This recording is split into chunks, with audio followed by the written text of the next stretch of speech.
Hi, I'm Steve Jones and I'm going to tell you how to calculate density. Well, I'm going to tell you a little bit how to calculate density and also how to measure density.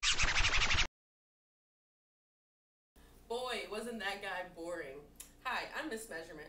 I'm here to talk to you about the practical uses of volume and density in a kitchen.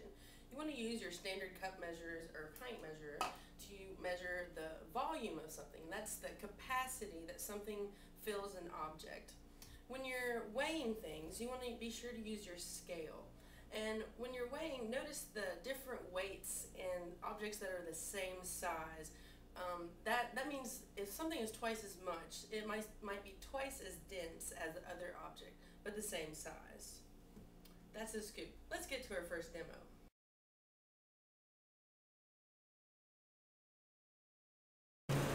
Do you ever wonder how much different liquids weigh? Whole milk seems heavier than heavy whipping cream. Captain Density, are you having trouble? I am! Let's go do something. Us! Conversion confusion here. This is 1 pint of water, 1 pint of honey, and 1 pint of whole milk. It's a pint. They all weigh the same. No! Conversion confusion. I'm sick and tired of you. Get out of here. No! Actually, there's been a lot of kerfuffle about all these commonly used household products. They don't all weigh the same.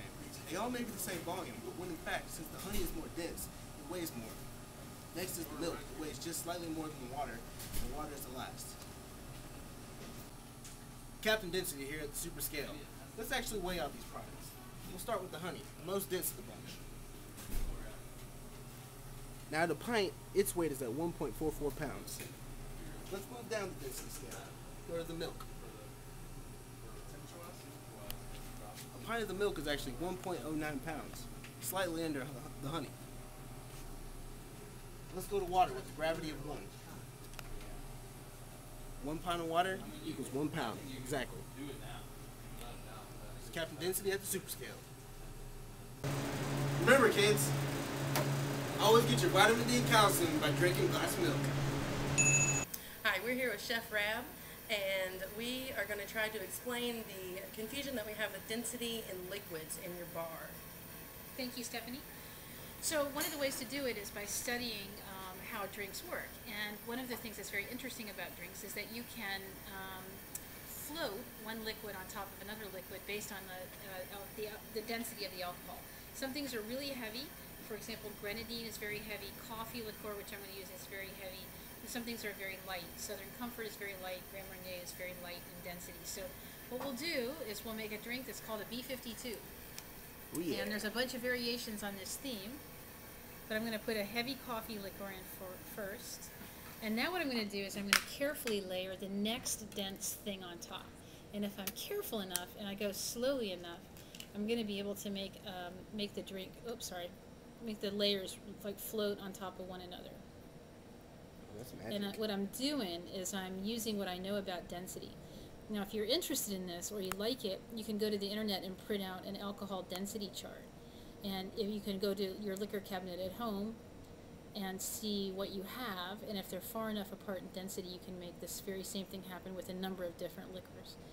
These are actually a famous style of drink, and sometimes people get very crazy and they do beautiful drinks with 6 or 7 or 8 layers and many colors, green and blue and red, and make kind of festive drinks.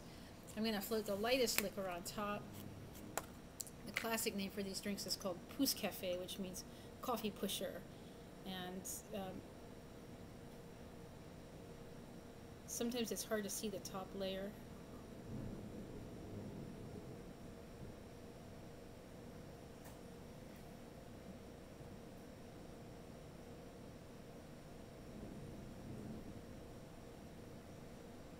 Developing. I'm using a generic Grand Marnier. And ordinarily this Grand Marnier floats on top, but it must have a different density weight than regular Grand Marnier. Can you see where it went into the middle layer rather than floating on the top layer? So ordinarily with real Grand Marnier, the Baileys would be right in the middle and the Grand Marnier would be on top, but clearly this has inverted. So now you can see that there's 3 layers, and that's just the fun of playing with density. Sometimes you never know what's going to happen when you have a drink ultimately made. So here we are, a B52, playing with density. and volume and the weight of alcohol here in the beverage lab at Johnson Wales University.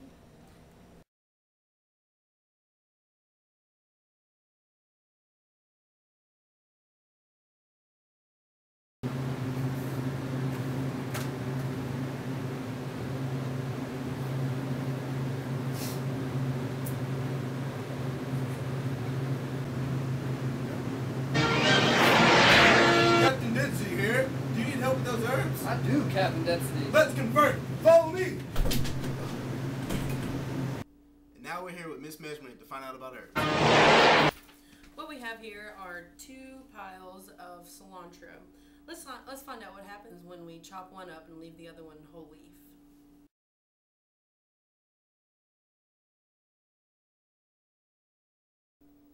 So what I've done is I've finally diced the pile of cilantro on the left, and I've left this pile whole leaf. They both weigh 0.3 ounces, but the pile that is finely diced is half the volume of the pile that is just the whole leaves. Just be sure that when you're chopping herbs, you have to take into consideration the air pockets in the herbs. The finer the dice, the less volume you have.